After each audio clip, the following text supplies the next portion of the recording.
존귀한 자의 문에 들어가게 하라. 내가 나의 거룩히 구별한 자에게 명하고 나의 위엄을 기뻐하는 용사들을 불러 나의 노를 풀게 하였느니라. 산에서 물이 소리가 나며 많은 백성의 소리 같으니 곧 열국 민족이 함께 모여 떠드는 소리라. 만군의 여호와께서 싸움을 위하여 군대를 검열하심이로다. 우리가 먼 나라에서 하늘가에서 왔으며 곧 여호와와 그 진노의 병기라 온 땅을 멸하려 함이로다. 너희는 애곡할지어다. 여호와의 날이 가까웠으니 전능자에게서 멸망이 임할 것이미로다. 그러므로 모든 손이 피곤하며 각 사람이 마음이 녹을 것이라. 그들이 놀라며 괴로움과 슬픔에 잡혀서 임산한 여자같이 고통하며 서로 보고 놀라며 얼굴은 불꽃 같으리로다. 여호와의 날 곧 잔혹히 분냄과 맹렬히 노하는 날이 임하여 땅을 황무케 하며 그 중에서 죄인을 멸하리니 하늘의 별들과 별떨기가 그 빛을 내지 아니하며 해가 돋아도 어두우며 달이 그 빛을 비치지 아니할 것이로다. 내가 세상의 악과 악인의 죄를 벌하며 교만한 자의 오만을 끊으며 강포한 자의 거만을 낮출 것이며 내가 사람을 정금보다 희속케 하며 오빌이 순금보다 희귀케 하리로다. 나 만군의 여호와가 분하여 맹렬히 노하는 날에 하늘을 진동시키며 땅을 흔들어 그 자리에서 떠나게 하리니 그들이 쫓긴 노루나 모으는 자 없는 양같이 각기 동족에게로 돌아가며 본향으로 도망할 것이나 만나는 자는 창에 찔리겠고 잡히는 자는 칼에 엎드러지겠고 그들이 어린 아이들은 그 목전에 내놓침을 입겠고 그 집은 노략을 당하겠고 그 아내는 욕을 당하리라. 아멘. 할렐루야. 저에게 평강의 복을 기원하는 마음으로 샬롬 인사 나누시기 바랍니다. 샬롬. 샬롬.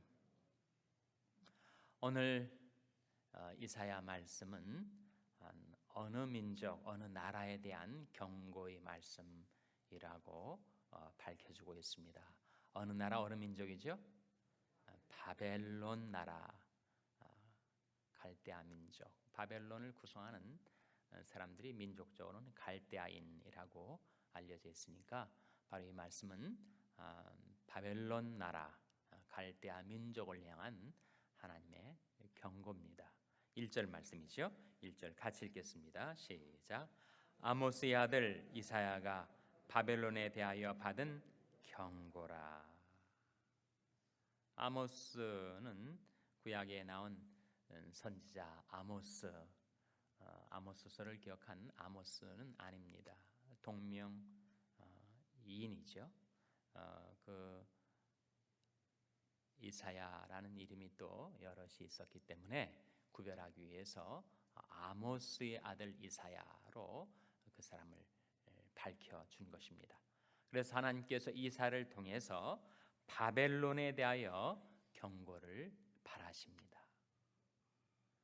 이사야 당시의 바벨론은 역사의 지평에서 이제 겨우 등장하기 시작한 신생나라, 그 바벨론이 그런 강대한 제국으로 역사의 무대에 등장할 줄을 그 누구도 몰랐던 그 시절에 하나님께서는 이미 바벨론의 패망을 경고하시고 있는 것입니다. 이사야는 유다 백성들 가운데 행했던 선지자. 이사야가 선지자로서의 사역을 할 때 북왕국 이스라엘은 아수르에 의해서 패망을 당하죠. 그렇기 때문에 이 남왕국 유다가 망하면 아수르에게 망할 줄 알았지 바벨론에게 망하게 될 줄은 그 누구도 몰랐던 그 시절에 그 바벨론의 등장과 더불어 그의 패망을 예언했으니 하나님께서 이사야를 통해서 역사의 먼 지평을 내어다보게 하신 것이죠. 여러분이 잘 아는 바대로 북왕국 이스라엘은 아수르에 의해서 패망을 당하고 그리고 100여 년이 지나서 남왕국 유다는 바벨론에 의해서 패망을 당합니다.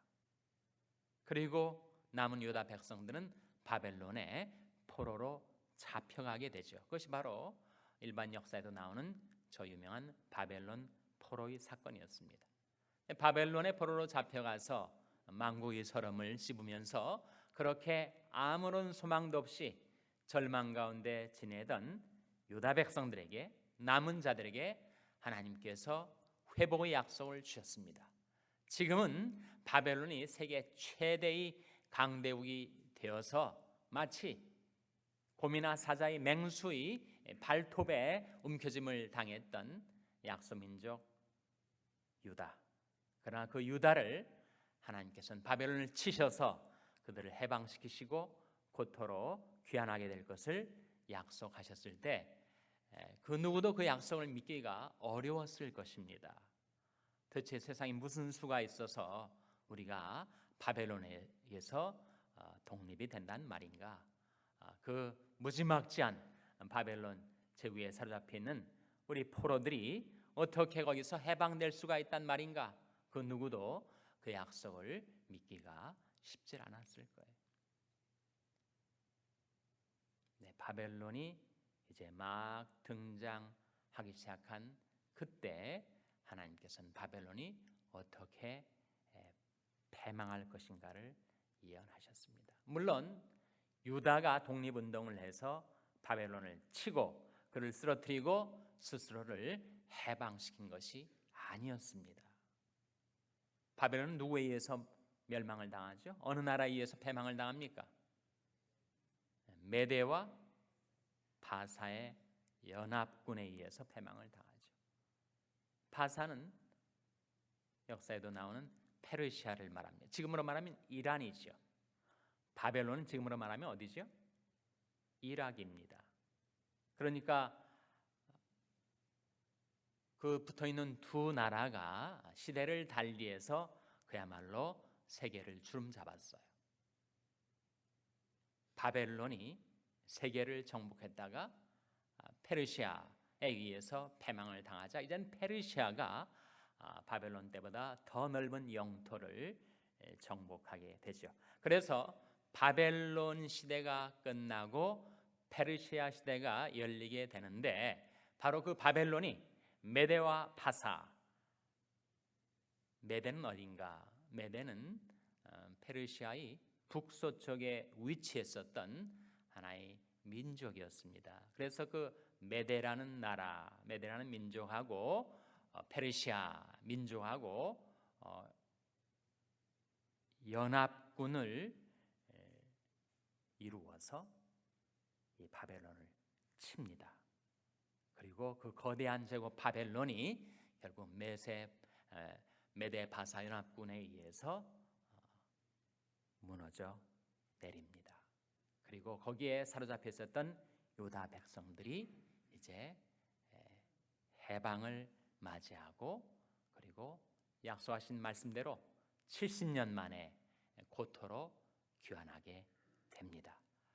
장차 일어날 역사의 무대에서 이루어질 사건을 예고하고 있는 말씀인데 바벨론이 너무나도 세력이 강성하고 강대하다 보니까 바벨론 제국이 그야말로 그 기세가 하늘을 찌를 듯 그 나라와 민족이 교만해졌을 때 하나님께서 그들의 교만을 꺾으시고 그들을 심판하신다는 그런 경고의 말씀이죠. 4절 한번 같이 읽겠습니다. 4절 말씀 같이 읽겠습니다. 시작. 산에서 물이 소리가 나며 많은 백성이 소리 같으니 곧 열국 민족이 함께 모여 떠드는 소리라. 만군이 여호와께서 쌈을 위하여 군대를 검멸하심이로다. 군대 다녀오신 분들은 군대에서 사열과 분열을 경험하셨을 거예요. 마치 하나님께서 열국의 군대들을 불러 모으시고 사열하고 분열하고 검열하시는 그런 장면을 보여주고 있는 것입니다. 여기에 나타난 그 많은 백성의 소리, 열국 민족이 함께 모여 떠드는 소리, 뭘 가리킬까요, 여러분? 그것은 바로 메대와 파사의 연합군이 이제 바벨론 제국을 무너뜨릴 준비를 하고 있는 그 대결전의 준비 장면이라고 할 수가 있습니다. 그래서 5절 말씀에 무리가 먼 나라에서 하늘가에서 왔으며 곧 여호와와 그 진노의 병기라 온 땅을 멸하려 함이로다 라고 했을 때 이 무리 그리고 하나님이 쓰시는 진노의 병기 뭘 가리키겠습니까? 다시 메대와 바사의 연합군, 그 군대를 진노의 병기로 삼으셔서 바벨론을 심판하실 것을 말씀해 주고 있습니다. 바벨론이 왜 그렇게 계속해서 그들이 문명을 수세기를 걸쳐서 지속하지 못하고 그렇게 강대하고 강성한 나라가 순식간에 무너져 내리게 되었는가? 마치 거대한 건물이 붕괴되듯이 그렇게 무너져 내렸거든요. 그 이유가 무엇인가? 11절이 밝히고 있습니다. 11절 말씀 같이 읽겠습니다. 시작. 내가 세상의 악과 악인의 죄를 벌하며 교만한 자의 오만을 끊으며 강포한 자의 거만을 낮출 것이며. 그것은 바로 그들의 교만에 대한 하나님의 심판이었다라고 말씀하고 있는 거죠. 사람이 교만해지면 악해집니다. 그리고 강포해집니다. 개인도 그러하고 나라와 민족도 그래서 바벨론이 너무 강해지다 보니까 교만해졌고 교만해지다 보니까 악해졌고 강포해졌어요. 그래서 바벨론이 정복하는 나라마다 그야말로 피바다가 되었던 거예요. 얼마나 잔혹하게 피정복민들을 학살했는지 모릅니다. 그래서 이 말씀을 언뜻 보면 어떻게 하나님께서 바벨론을 이렇게 심판하실까? 이렇게 진노하실까? 사실은 그들이 심은 대로 거두게 되는 하나님의 공의로운 심판이었다는 것입니다. 유다 백성들이 물론 악을 행했죠. 그런데 하나님께서 바벨론이라는 악인을 들어서 바벨론이 악을 가지고 유다의 악을 끊으신 것입니다. 그런 연후에는 이제 바벨론의 악을 끊으신 거죠. 그래서 하나님께서 열방 가운데 민족 가운데서 하나님이 공의로운 심판을 행하실 때 바로 원리가 그것입니다. 악인이 악으로서 악을 끊고 이제 그 악인의 악을 심판하시는 것입니다. 유다 백성의 악을 끊으시기 위해서 바벨론의 악을 도입하셨는데 바벨론의 악으로서 유다 백성의 악을 끊으신 다음에는 이제는 바벨론의 악을 끊으시는 하나님의 섭리, 하나님의 심판을 증거하고 있는 것이죠, 여러분. 그래서 나라든 개인이든 교만하면 망한다라고 하는 성경의 경고를 우리에게 바라시면서 교만해지면 악해집니다. 교만해지면 강포해집니다. 강포란 말이 뭐죠? 폭력적이 된다는 거죠. 왜 교만해지는가? 하나님의 능하신 손 안에서 겸손하지 않으니까. 하나님보다 자신을 더 위대하게 착각하기 때문에. 우리 신앙인들에게 있어서는 그것은 결국 하나님께 맡기지 못하기 때문입니다. 위대하신 하나님이 살아계시고 하나님께서 역사를 주관하시고 개인이 생사화복을 주장하신다는 하나님의 역사에 모든 것을 맡기지 못하기 때문에 사람은 교만해지고 악해지고 혈기를 부리고 폭력적이 된다는 것이죠. 그래서 우리가 어떻게 이 세상 살아갈 때 평강을 누리며 살 수 있는가? 하나님이 능하신 손에서 겸손히 살 때, 내가 나서서 내가 의를 이루겠다 라고 하는 것이 나의 교만이라는 거죠. 그래서 사람마다 듣기는 속히 하고 말하기는 더디하며 성내기도 더디하라.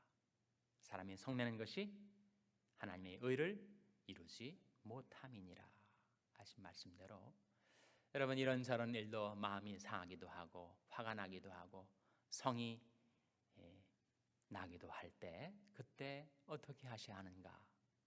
맡기셔야 됩니다. 하나님께 맡기셔야 돼요.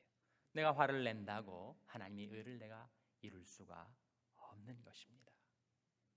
하나님은 그저 바라만 보시고 침묵하기만 하시고 전혀 행동 안 하시는 것 같아도 하나님은 그 공의와 인자로 하나님이 이때 개입하시고 섭리하시고 고쳐주시고 변화시키시는 하나님, 그 하나님께 맡기고 살면 우리는 평안을 누리며 살 수 있지만 하나님께 맡기지 못하면 우리는 자고해지고 교만해지고 교만해지면 악하고 거짓되고 강포해지는 것.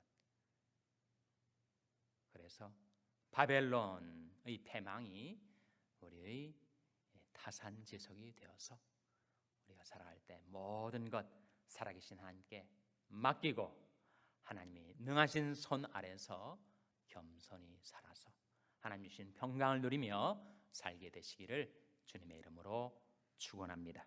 기도하시겠습니다. 오늘 말씀 기억하며 하나님, 저희들이